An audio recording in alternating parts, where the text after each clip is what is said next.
Hey guys, in this video, I'm going to show you how to cancel a Shopify subscription.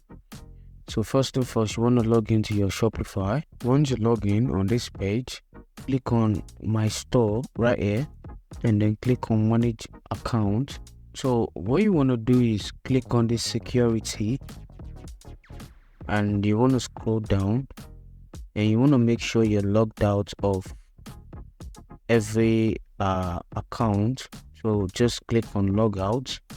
Then after that, make sure the authentication methods are turned off. If you have it turned on, make sure you turn them off. Okay, now we'll go back to the main page.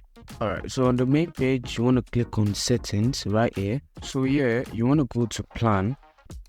Okay, so before we cancel trial or deactivate the store, if you have connected any apps to your Shopify store, you want to make sure you uninstall those apps from your store. Okay, just go to apps and sales.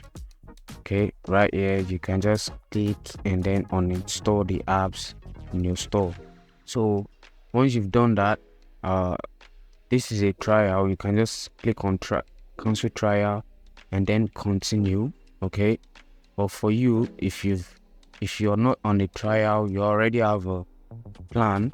All you have to do is just click on deactivate store. Okay, so once you deactivate your store, Shopify should send you a message that your store has been deactivated and your subscriptions has been cancelled. If you gain something from this video, make sure to leave a like, comment and subscribe to the channel.